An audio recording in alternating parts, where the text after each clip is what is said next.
I was in Seminole, and I didn't know what I was going to do with my life at that point. I'd done some college in the military, and I took a job as a furniture delivery guy. Yeah. And I remember I went to work one day, and the dude, I can't even remember his name, and they were on Main Street in Seminole back when such a thing existed.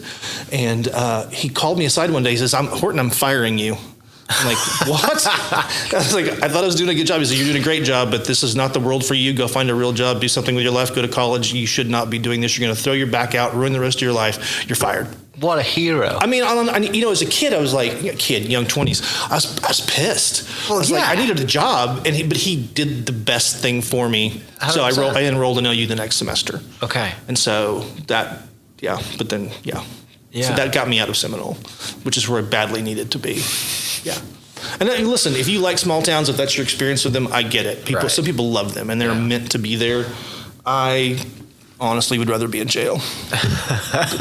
Which we might get to in a little bit. Which we might get to eventually. We'll see how that goes. Yeah. So then you're off to college for a little bit, and you're like, I have a career now. I have a second chance. What am I going to do? My father had relocated to Oklahoma. He was in Norman, actually. Actually, South Oklahoma City, close enough to Norman. And he was a nurse. Yeah. When he got out of the military, he finished his training and became a nurse. And that's how he was still a nurse. I think still working when he died, honestly, a little bit. Yeah. And he'd moved here, so I came up here and stayed with him for a little bit while I was at OU. And didn't like the Norman feel, so I just commuted. I moved back to Seminole with some friends in a place that we got, and then I would go up to Norman for class. And then I got it down to where I was only going to like 1 day a week, which was ideal at the time. But I didn't finish there. There was a long delay after that. Yeah. Yeah. When does, obviously, you're back and forth to Norman, and then you're like, I'm down to 1 day, and you just think, this is not for me, I'm going to do something else? Or like, how do we go from there? Well, I guess we'll just, I robbed a bank. That's what happened. I was still, okay. I was going to, I think they called it Seminole Community College or Seminole something at the time. It's now Seminole State College. With the group of mates that you just said? Well, yeah, so I had a couple of friends, and we were, I don't know what happens when you have ADHD and nothing to do. Yeah, it's like we were already petty criminals. And we're like, we should do something that pays better. Right. And so we robbed a bank. And it turns out the FBI have zero sense of humor. And we also didn't know the FBI was going to get involved. What I know, the criminal justice system. And so. Right. You just think this is my small town. No, exactly right. It's going to be like Barney Fife and all the sort of small town deputies with one bullet. Right. But it ended up being a 4.5-year pause in my life where, did federal prison for 4.5 years.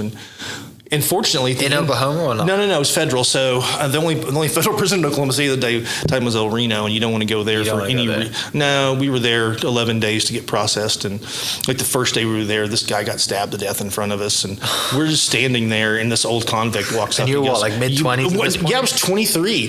And this old convict walks up, and he goes, y'all need to get going because they're going to round everybody up. And I'm like, oh, this is what we do. Cool. This is what someone dies, and you leave so you don't get sort of arrested.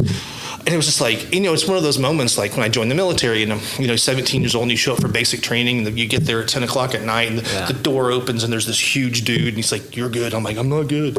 And so there are those moments and you don't have a choice. That's just what happens, right? And then you have to sort of figure out, okay, what's the response to this? Yeah. And so we did 11 days there and then they sent us to Texarkana and then finally Big Spring. Because in the federal system, they can literally send you anywhere. And sometimes they even punish people by sending them as far from their family as possible. Right. But I was lucky because the time when I went in, the young guy that I'd robbed the bank with, the judges back then had this sense if you were young and vulnerable, then they could do buddy system. Then they'd pair you up. Yeah. And it really did help. There were a couple of moments where it was like, whew. But that was, so then I got out, but when I got out, I came back to Oklahoma City. Yeah. So that was 92. So when people ask me now, how long have you been in Oklahoma City? Since 92. 92. No other details. But I got out and came back here, and my younger brother at that time sort of set me up, and I started doing soft goods sales. Sure. And then went into pastoring for about 14 years. And then that was in college, grad school, and all of that. I finished up. I went back to college at 28, 29. Finished my undergrad and then went to grad school. Finished that in 2005. Have you written a book about this yet? Because you need. No, so every time I talk to someone who's like this just happened, like recently, there's a journalist in LA that's kind of becoming a good friend, and she's got an agent. She used to talk to my agent, and I'm like, here's the problem with writing about this kind of thing, is that there's the Son of Sam law, which is the Fruits of Crime bill, which is good law. Don't get me wrong. Yeah, when Sam Berkowitz, the Son of Sam, was killing all those people, he made a book deal, and so someone wisely said we probably shouldn't allow criminals to make money off of their crimes, and so the Fruits of Crime bill passes. Makes sense. Rightly so. Sometime late 70s, early 80s, whenever that Son of Sam thing was. And so, no, I could write it, but you're not allowed. I'd have to give it all to charity or something like that. But it's not that it's not a story I haven't told a few times. Yeah, so a testimony. Yeah, and that word is interesting that you would choose that, but I can go with that. That's just me tying it. No, but that's kind of... It's a story that has limited value, right? Sure. It's like, oh, cool, you robbed a bank. It's like I killed a kid. That's a story with zero value, right? Yeah. So with that one, there's some entertainment value. But what I do find it useful is I teach community college. Yeah. And I'm a big second chance person. Yeah. Clearly. Yeah. And so you can tell the kids, like, listen, it doesn't really matter what you did. You can bounce back. There's a way to sort of move forward from that moment. And I think that's the value of that story more than, hey, he robbed a bank and that's super cool. And it really is a funny story all the way through. We got through a couple of roadblocks. We got pulled over, taken to a sheriff's office. They let us go. I mean, there's a lot of things that happened in that 3-day stretch when we were running from the law. But it was just... Again, at the moment, it's like, okay, this is happening. Yeah. So now what do I do? And you just kind of roll reacting. You just roll with it. It's like, okay, now we got to figure this out. Cops are chasing you at 120 miles an hour, and it's just like, this is not where I thought I was going to be right now in my life. I don't know where I thought I was going to be, but it wasn't on a dirt road outside of Colgate, Oklahoma. So yeah.